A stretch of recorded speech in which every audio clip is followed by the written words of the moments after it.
Recording. Welcome to Week 12, the Fantasy Fling podcast. We're in Week 12. We are recording this on a Friday this week, Black Friday actually, post-Turkey Day, which is probably good because we've gotten a lot of NFL news today, and we'll get into that a little later. It's been a wild week of NFL news. We don't even know what's going on. We called last week questionable. This week is what? Beyond questionable?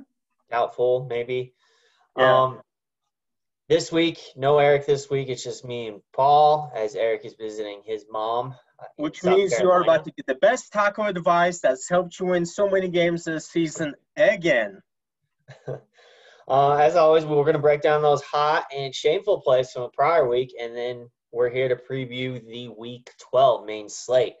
So I'm going to start it with the top hot plays of Week 11. We're going to start out with the top 5 plays for quarterback on DraftKings last week. Of course, we do DraftKings. We do PPR on DraftKings.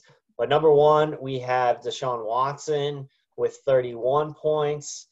Ever since Bill O'Brien was canned, he's been killing it. And, of course, he killed it again yesterday in the Turkey Day slate. Yep. I played against him last week in our league. To be honest with you, I was glad that was the only player going off. Still got my matchup win, but, it was rough watching him just keep balling out. Well, yeah, it's absolutely. Number 2, Justin Herbert. He's been crushing it every week. He's in the top 5. It seems he's a cash lock. Got a haircut.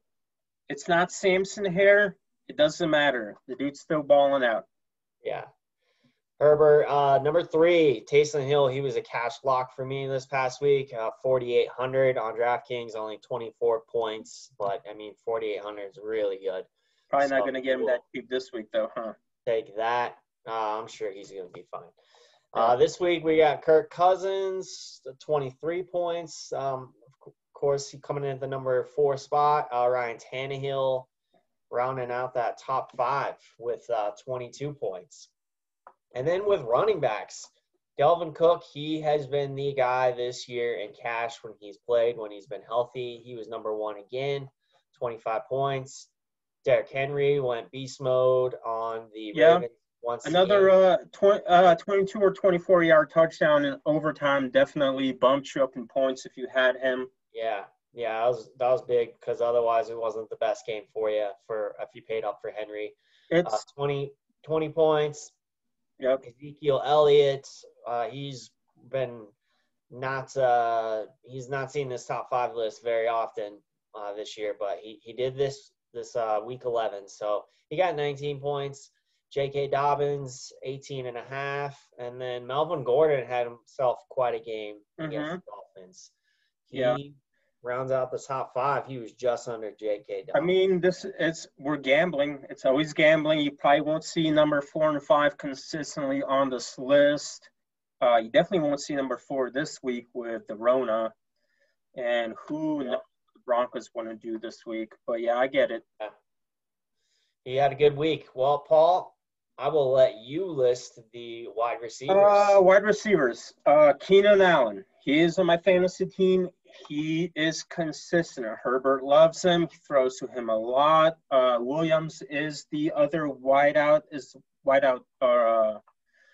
number 2, but Keenan just keeps getting that. He has a lot of volume. Adam Thielen, again, I believe he is out this week with the Rona. Yeah, he will be. He won't be making the Week 12 top 5 list for sure. Bird with the Pats. Didn't see that one coming. Cam Newton and him found some chemistry there, doing some work. We'll see how that works out this week again. It looks like the Patriots will have to go to the air again against the Cardinals.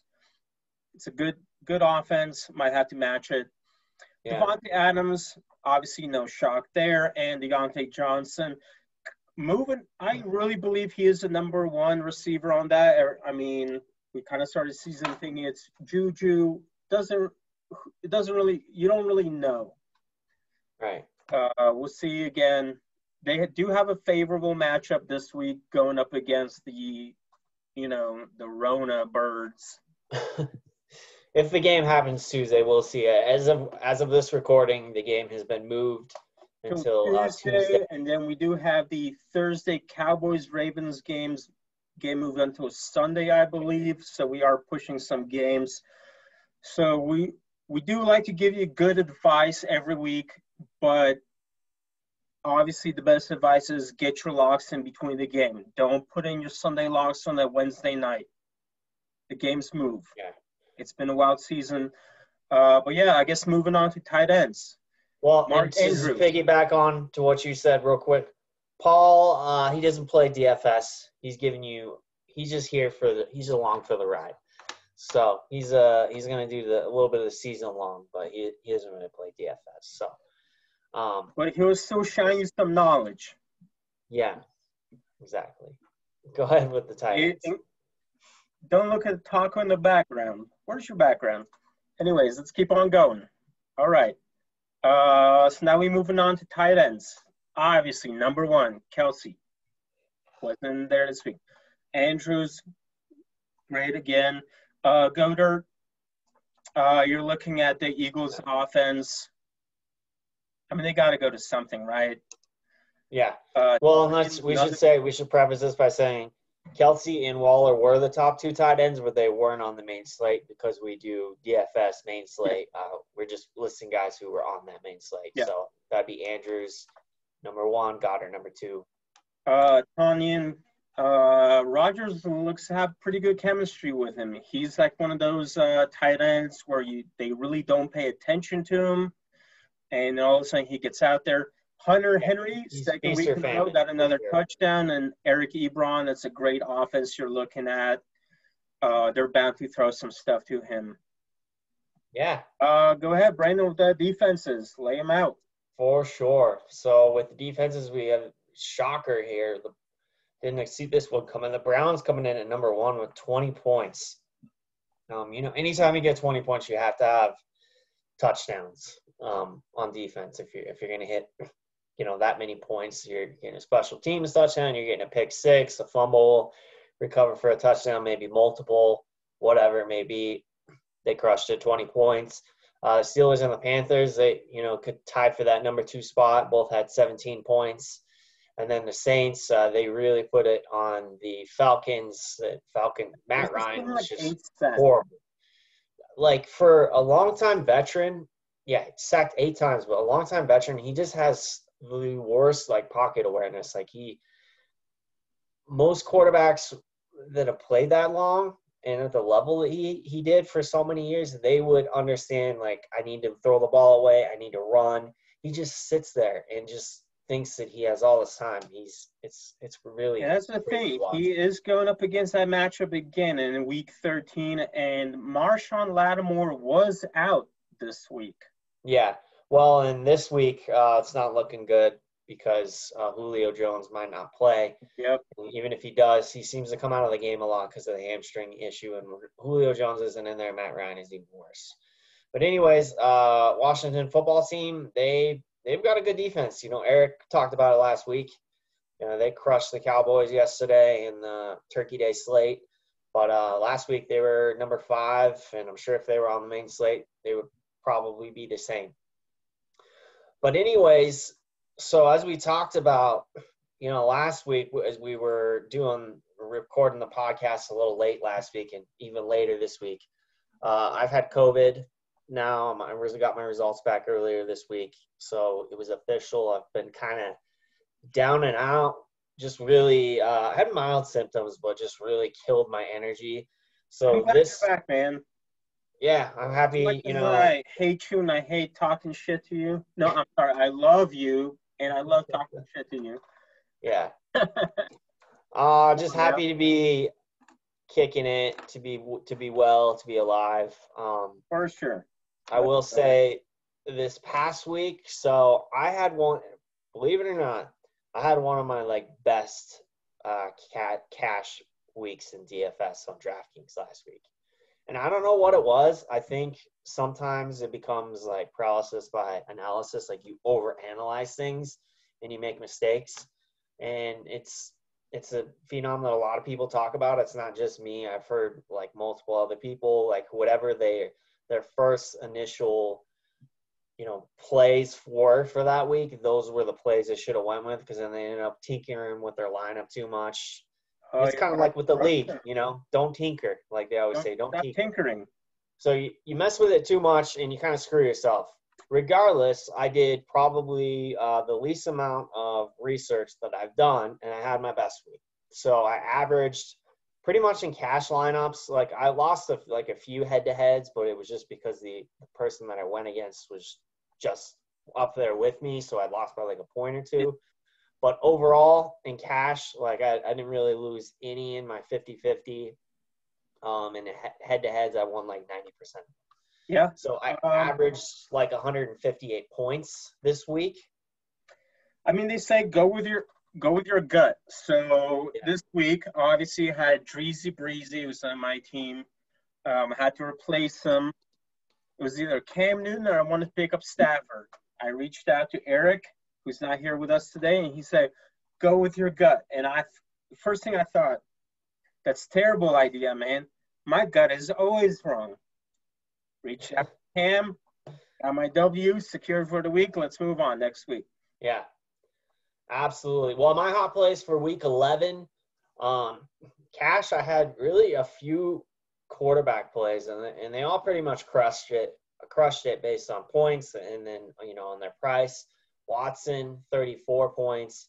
My cash lineups were either Watson, Herbert, or Taysom Hill. And Taysom Hill got me 25 points, and Herbert got me 30 points. Dalvin Cook, I pretty much had him in every lineup. He was my cash lock for running back. He got me 29 points. I had quite a bit of Devontae Adams as well at 26 points, but my two really good locks that won me most of my cash lineups were, number one, Deontay Johnson. He got me 26 points, and Keenan Allen was on fire last week. He got 38 points. Also, finally figured out the tight end situation in cash. I had Mark Andrews and Goddard. Those are pretty much the only two tight ends I played. Mark Andrews got 20 points and Goddard 18. And then I did play Washington's D in quite a few lineups. So overall, as far as my hot plays of the week, most of them hit as I won cash. Did very well. Speaking of hot plays, speaking of hot, we have Laura, one of our listeners. She came in with a prize pick entry that I'm going to share with you. So we talked about prize picks on the podcast a couple times. The best thing about it, it's real simple. You're just picking players, and you're picking the over-under on their points. So she did a 2-pick entry, and that's the best part. You don't have to do a lot of players, so you don't have to get a lot right. She picked 2 players. You could pick 2 to 4 players. She did Dalvin Cook and Devontae Adams. The over for Dalvin Cook was 23.4. She chose the over on that as opposed to the under and got 26 points. So she nailed that one. Then she did Devontae Adams, who crushes it as well every week. His over-under was 20 points. She went over.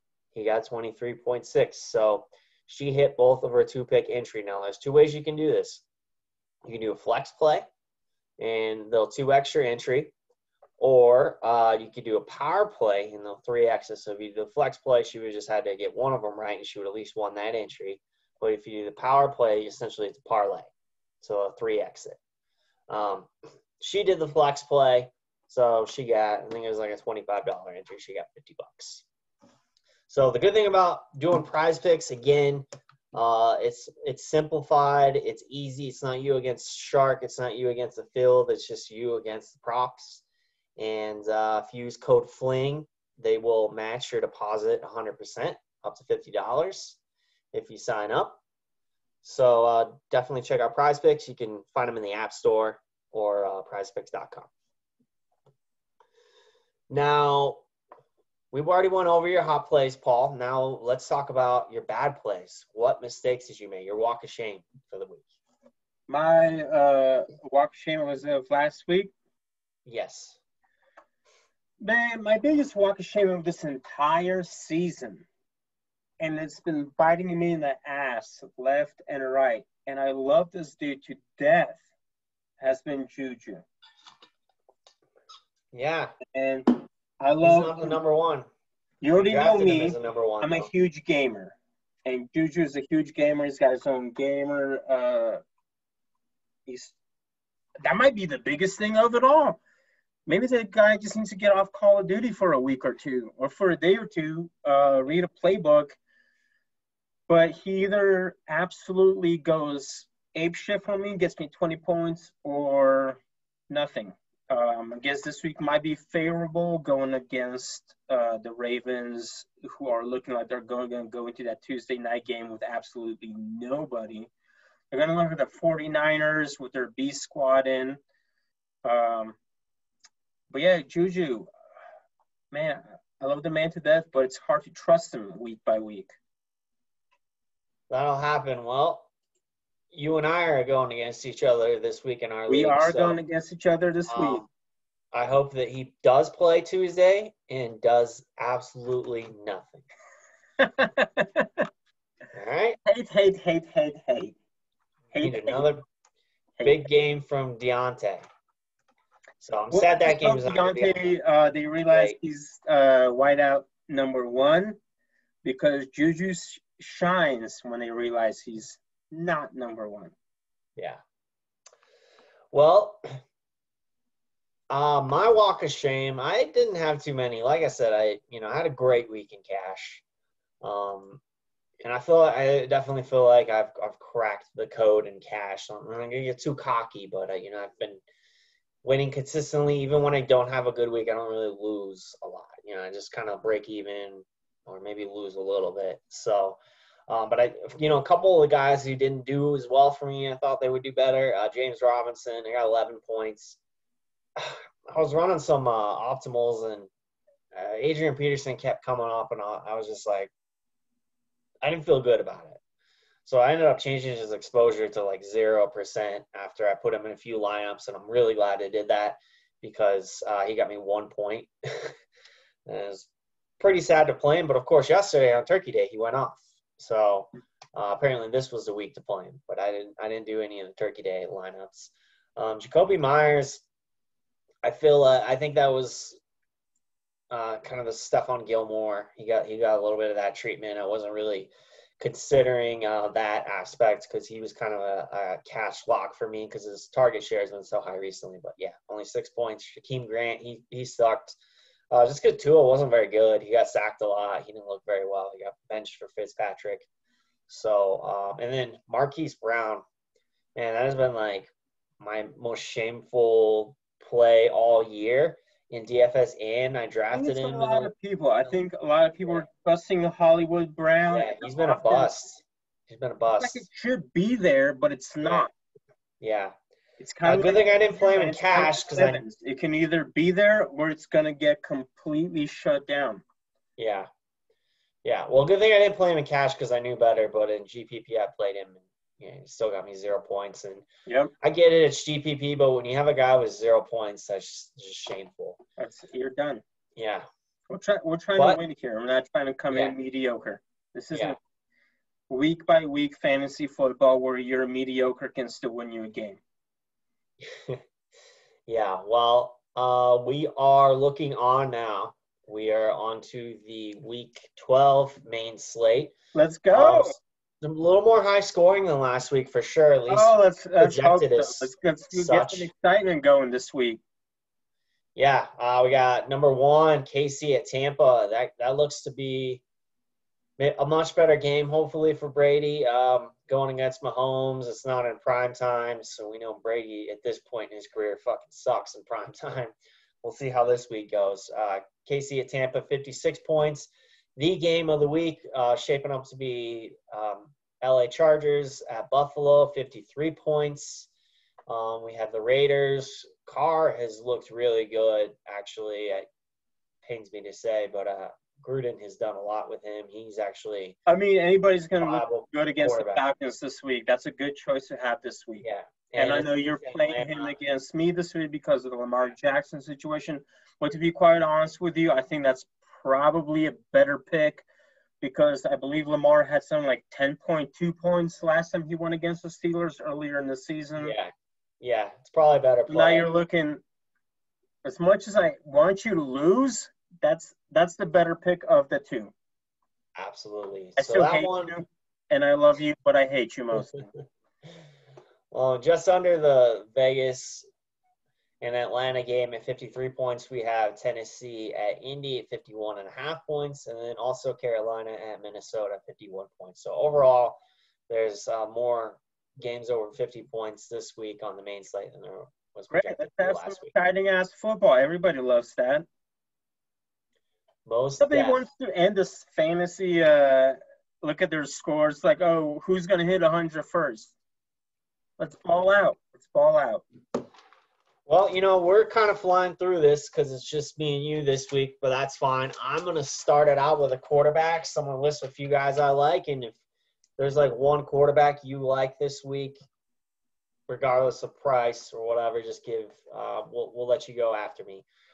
Number one, there's several cash viable quarterbacks this week, and honestly, as of right now, as of Friday night, I have not decided who I'm going with.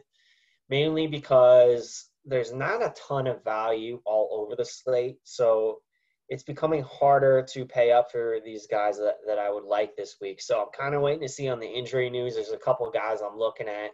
And if that'd open up some value, I probably wouldn't be opposed to paying up for Kyler Murray or Patrick Mahomes. Either of those would be great plays. Of course, Kyler Murray is at 8,200. Patrick Mahomes is 8,000.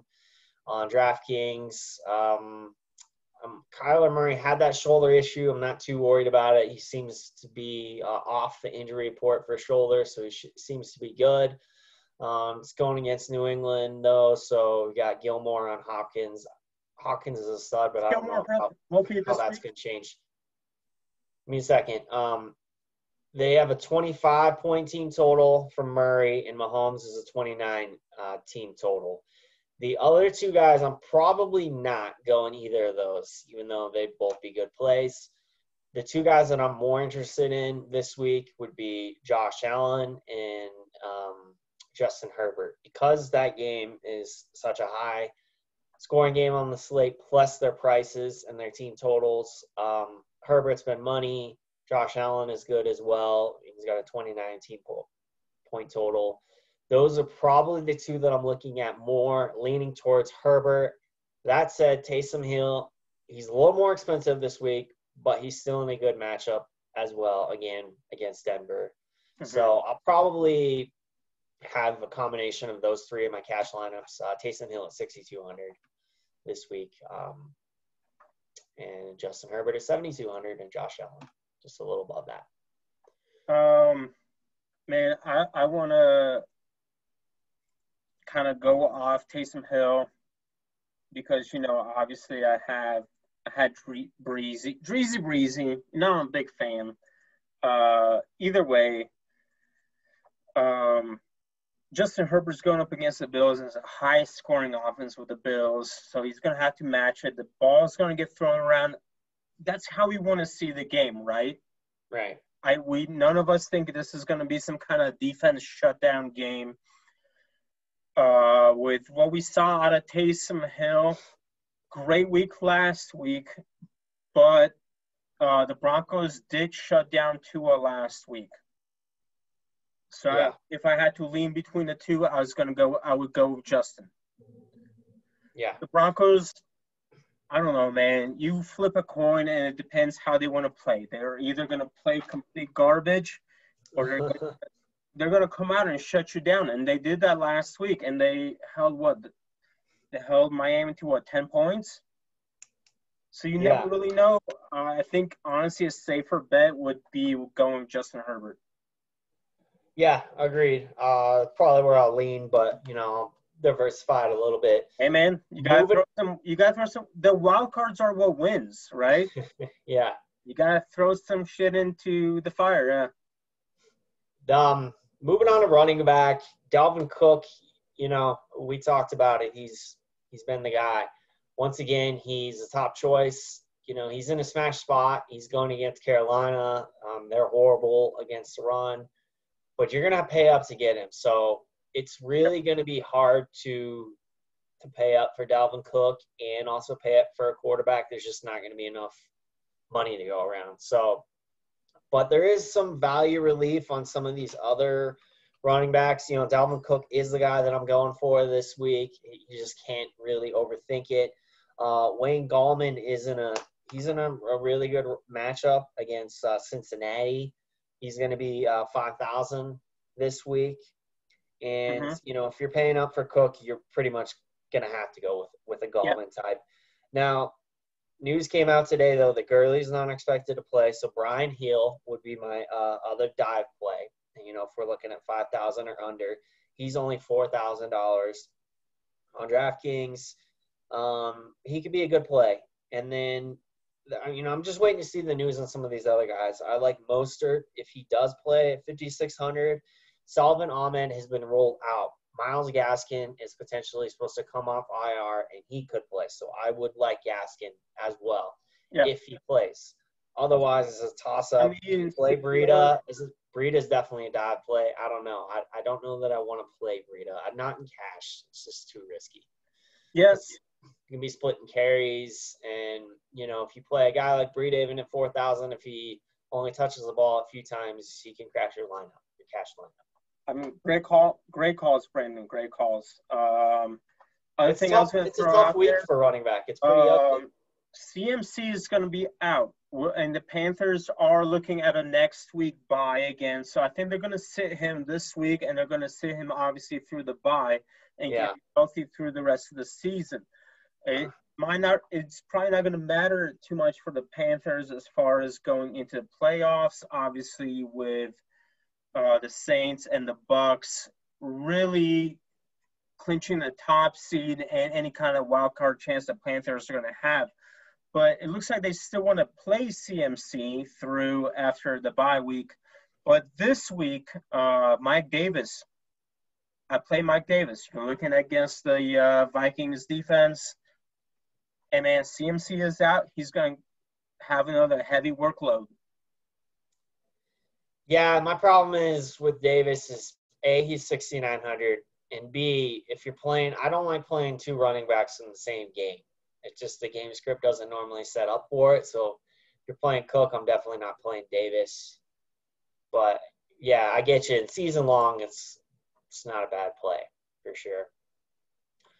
But moving on to wide receivers, there's a lot to like here, and here's where, you know, I don't really know who I'm playing at quarterback yet, because when I look at the Chargers and the Bills game, you know, I'm looking to stack that game, certainly.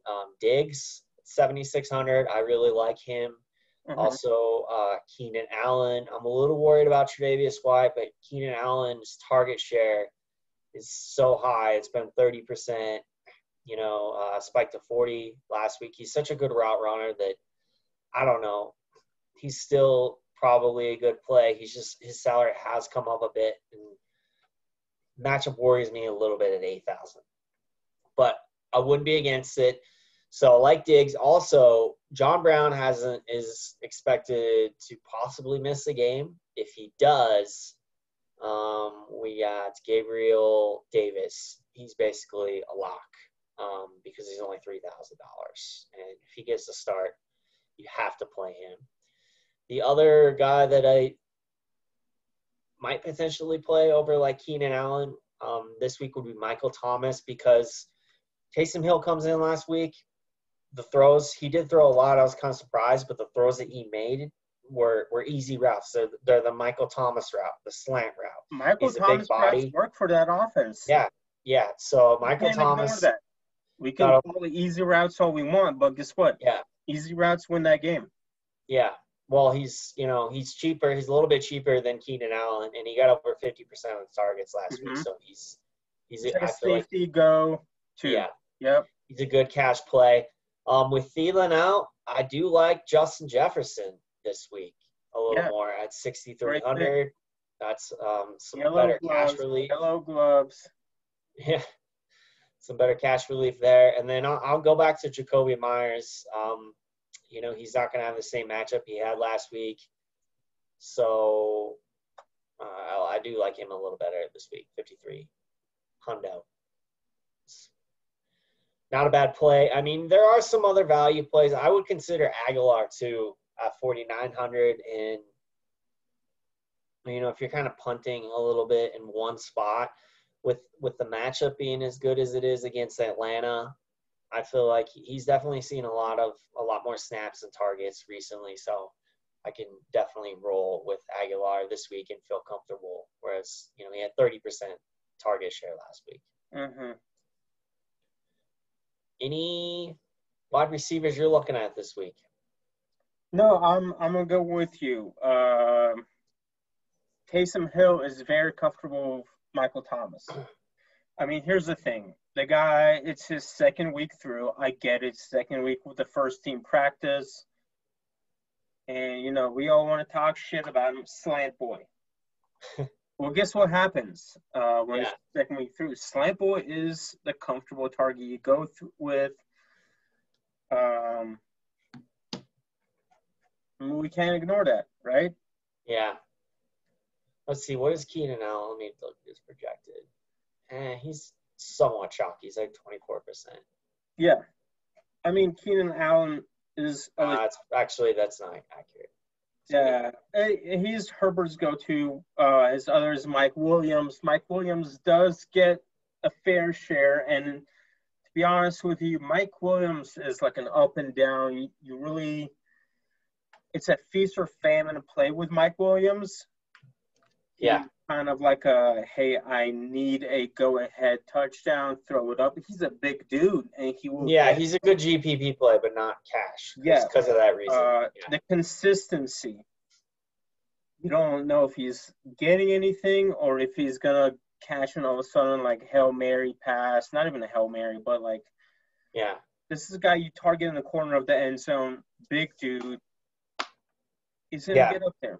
But that's why somebody you want to depend on. Yeah, that's why you like him in tournaments because he's a boomer bust guy. Yeah, absolutely, 100%. Yeah. Well, let's move on to tight ends. Let's get this thing wrapped up this week.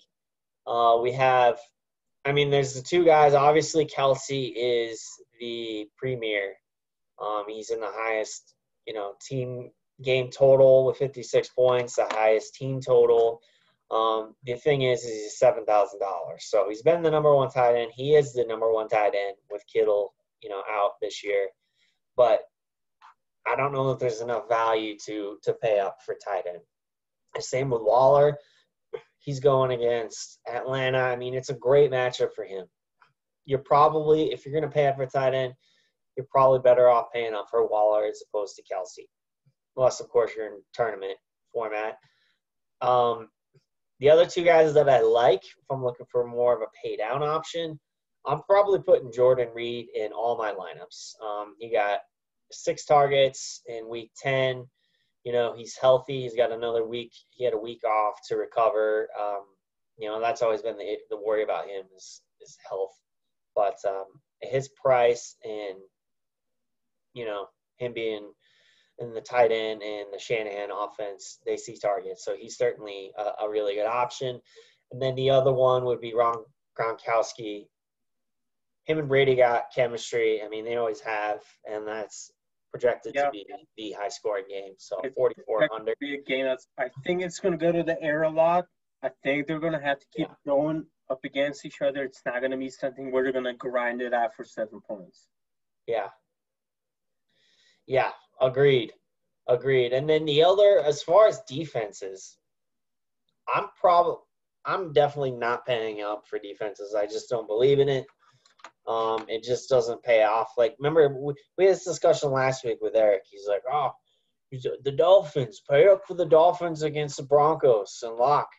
How did that work out? I hope he didn't do that. He's not here to tell us how it worked out, but I'm pretty sure it'd be part of his walk of shame if he put that in his DraftKings lineups last week. So that's why I don't really do it, because it's too volatile. There's too much variance. This week, speaking of, Tua hasn't looked very good, to be honest. I wouldn't be opposed to paying $2,100 for the Jets, even going against Tua. We'll see. You're throwing some shit out there now, huh? Throwing out the Hail Marys? If it's a value play. When I look at these guys Absolutely. Thank you, sir. Receivers, that I want to put in my lineup, even like Tyreek Hill, who I didn't mention in that game, 7,800, Diggs, 7,600, Keenan Allen, 8,000, Michael Thomas. You got to find salary relief somewhere. So the Jets, maybe the Jags against the Browns, I don't know. But if I'm going up a little bit, you might do the Bengals at 2,500. Probably the max I would do is, the Browns at like 3,100 in that same game. Haven't made that decision yet, but definitely not paying And obviously, high dollar. The Saints against the Broncos, but I don't even know what that's going to cost you. It's 38. Although it's like 40 degrees in Mile High on game day, so you got to be looking at that. Which is nothing. Cold as shit. First off, that 40 degrees is not cold for games. The weather does not have. It's gonna be cold for a team coming from sea level. 40 degree. Like the only time games are really like the weather impacts the games is more so when it's like windy, when it's like gusting above like 25 to like 40 miles an hour. Rain, snow a little bit, but I mean, there's been very high scoring games in rain or snow. It might be like a play here and there, but it's not. I'm just saying, not a whole lot of air, not a whole lot of temperature. Absolutely. Well, as far as, do you got like a dive play this week? Just like a dart? Like a up it, chuck it? Yeah, you got one of those for the week? Like a best of? Let's throw it up there and get some points? Is that what we're talking about? No, kind of like a GPP dart. That's fine. I didn't expect you to have one. Don't worry about it. Taysom Hill against the Broncos. Chuck it, it. Blah. All right. Well, that's going to do it for week 12. We will, of course, see you back week 13 to our normal schedule. And hopefully I'll be even feeling better by week 13. So, hey, man, I hope you become and kick this thing's ass. Yeah. Can't talk shit to you when you're rolling it out. Love you, buddy. Love you too, man. I'll keep getting rest. Be back better and stronger next week. Better than ever. All right. We'll see you week 13. Hell yeah, week 13. Here we go. All right, we out. You want to – all right, here, hit end recording and then save it.